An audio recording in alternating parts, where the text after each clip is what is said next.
Hello साथीहरू सबैजनालाई नमस्ते। यो चाहिँ देहरादुन हो है। देहरादुनको चाहिँ पुरै सिटी म हजुरहरूलाई देखाउँछु है।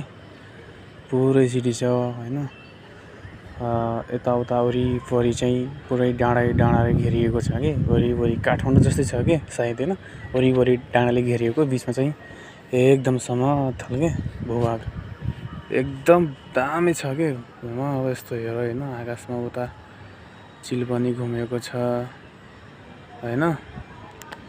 यसो चिल पनि घुमेको छ अनि अब एकदम राम्रो छ के। अब डाँडाकाँडा पनि धेरै राम्रो छ।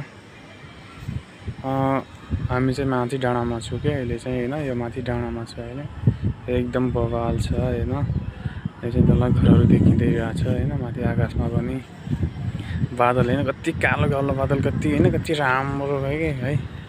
त्यो भन्दैन उता माथि लगेर चिल पनि घुमिरहेको छ के।